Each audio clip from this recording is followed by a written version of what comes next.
Hello friends, आज की इस वीडियो में मैथ के कुछ इंपॉर्टेंट क्वेश्चन बताऊंगा जो कि हर एक कॉम्पिटिटिव एग्जाम के लिए इंपॉर्टेंट हैं।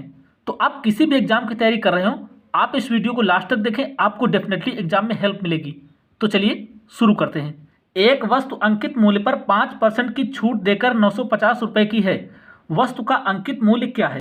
तो देखिए फ्रेंड्स, 5% छूट मतलब 95% की वो बिकेगी। ओके, 5% छूट मतलब 95%। कोई चीज़ 100% की होती है और सवाल में ही कितना है 950, तो ये कर देंगे 950 के बराबर, मतलब 95% रिप्रेजेंट करेगा 950 को। तो देखिए अंकित मूल्य बताना है तो कोई चीज़ 100% की होती है, मतलब यहाँ पर हमको 100% आना है। तो देखिए 95 से 95 ऐसे काट देंगे तो 1% बराबर आ जाएगा 10 के। तो कोई चीज़ 100% होती है ना, तो यहाँ 100% बना देंगे, मतलब यहाँ 2 जीरो बढ़ा देंगे और यहाँ भी 2 जीरो बढ़ा देंगे। तो हमारा आंसर आ जाएगा 1000 रुपये, और 1000 रुपये हमारा करेक्ट आंसर है। ये आ जाएगा अंकित मूल्य, मतलब 100% की वैल्यू अंकित मूल्य। क्लियर? सभी को समझ में आया? अगला प्रश्न देखते हैं।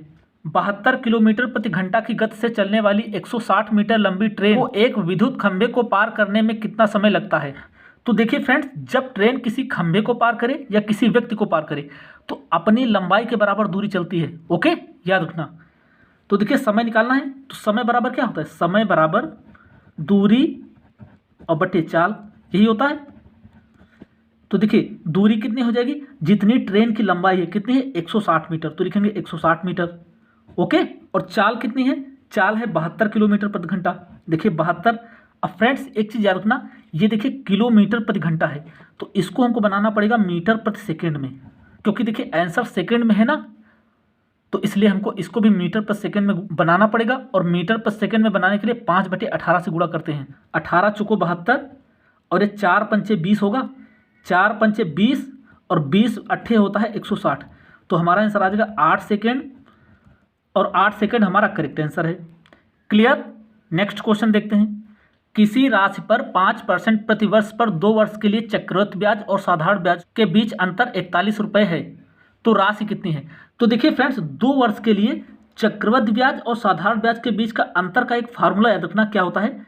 D बराबर PR/100 का स्क्वायर, ये फार्मूला होता है। देखिए इसको सॉल्व भी कर सकते हैं, लेकिन फार्मूले से आप बहुत जल्द निकाल लेंगे। D क्या है? दोनों में डिफरेंस। P है प्रिंसिपल मतलब मूलधन, R रेट बटे 100। देखिए डिफरेंस कितना है? 41, तो यहाँ लिख देंगे 41। P मतलब आपको ज्ञात करना है, राशि ज्ञात करना है, प्रिंसिपल। अब देखिए R कितनी है? 5%, तो यहाँ 5% लिखेंगे, स्क्वायर है तो हो जाएगा 25, और नीचे 100 का भी स्क्वायर, पूरे पर स्क्वायर है ना, मतलब 10,000। इसको सॉल्व कर देंगे, यहाँ से P निकाल लेंगे। देखिए कैसे करेंगे, 25 से काट देंगे, 25 चौको 100 ऐसे होता है, और ये 2 जीरो ऐसे उतार लेंगे। अब ये 400 ऐसे तिरछा होकर ऐसे गुणा हो जाएंगे। तो देखिए 4 एकम 4, 4 चौको 16, और ये 2 जीरो इधर है P। तो देखिए P निकल आया कितना? 16,400, 16,400, और ये हमारा करेक्ट आंसर हो जाएगा 16,400। क्लियर? अगला प्रश्न देखते हैं। 100 प्रेक्षणों का माध्य 40 परिकलित किया गया है। बाद में यह देखा गया कि एक प्रेक्षण 53 के बजाय गलती से 83 पढ़ा गया था। सही माध्य क्या है? तो देखिए फ्रेंड्स, एक प्रक्षेप था जिसको पढ़ना था 53, लेकिन पढ़ लिया गया 83। तो बस आप ये देख लीजिए कि कितना बढ़ गया, कितना बढ़ गया। देखिए 30 बढ़ गया।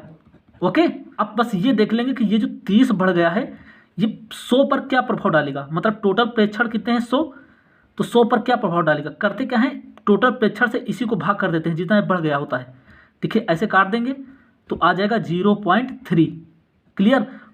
मतलब ये 0.3 औसत बढ़ जाएगा।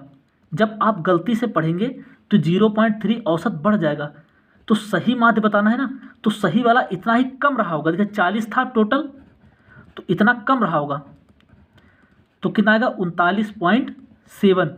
या आप ऐसा याद रखेंगे, अगर ये बढ़ रहा है तो टोटल औसत में घटा देना है। ओके, आपका आंसर आ जाएगा 39.7, और ये हमारा करेक्ट आंसर है। एक वस्तु का अंकित मूल्य 900 रुपये है, यह 20% और 10% के 2 क्रमागत छूटों के साथ मिलती है। वस्तु का विक्रय मूल्य क्या है? तो देखिए फ्रेंड्स, अंकित मूल्य कितना है? 900 रुपये। इस पर 2 आपको छूटें देनी है, 20% और 10%। देखिए 20% की फ्रैक्शन वैल्यू क्या होती है? 1/5। ओके, मतलब 5 में 1 की छूट, तो इसी को इसमें क्या करना है, घटा देना है। तो क्या कितना बचेगा, 4/5। अब देखिए दूसरी छूट है 10% की। 10% की फ्रैक्शन वैल्यू होती है 1/10, मतलब 10 में 1 की छूट। तो इसी को आपको इसमें घटा देना है, छूट देना है ना, तो होगा 9/10।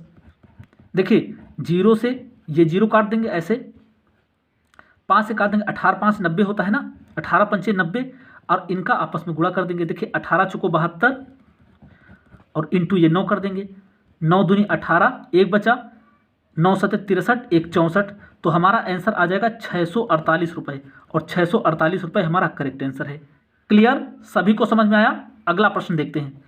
यदि x + 1/9x बराबर 4 हो तो 9x² + 1/9x² का मान क्या होगा। तो देखिए फ्रेंड्स, इससे आपको इसका मान निकालना है। तो एक चीज़ फोकस करिए, देखिए यहाँ पर 9 है, 9 तभी होगा जब यहाँ पर 3 होगा, तभी तो 3 का स्क्वायर 9 होगा। ओके, तो अब हमको यहाँ क्या करना पड़ेगा, 3 बनाना पड़ेगा। तो 3 बनाने के लिए आप क्या करिए, पूरे में 3 से गुणा कर दीजिए, इस पूरे में।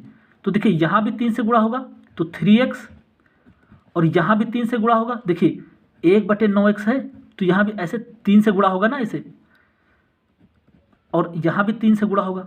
मतलब आपको पूरे में 3 से गुणा कर देना है, इसमें भी, इसमें भी, इसमें भी। अब देखिए ये 3x, ये 3 से काट देंगे, 3 × 9, तो 1/3x, और ये 3 चौको 12, ऐसे कर देंगे। देखिए जब ये दिया हो और इससे स्क्वायर वाला पूछे, इससे इसका स्क्वायर वाला पूछे, तो आपको इसका स्क्वायर करना है, मतलब 12 का स्क्वायर। अब देखिए यहाँ भी प्लस हो, यहाँ भी प्लस हो, तो आपको माइनस करना है और 2 घटा देना है। पावर 2 हो तो 2 घटा देना है। ओके, स्क्वायर करके पावर 2 घटा देना है, प्लस प्लस हो तो माइनस लगा देना है। इसको सॉल्व कर देते हैं। देखिए 12 का स्क्वायर 144, और ये -2, तो बचेगा 142, और 142 हमारा करेक्ट आंसर है।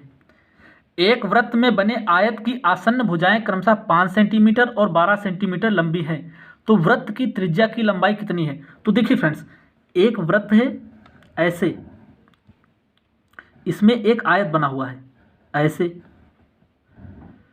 और ये इस आयत की आसन्न भुजाएं 5 और 12 है, तो ये है 5 और ये है 12।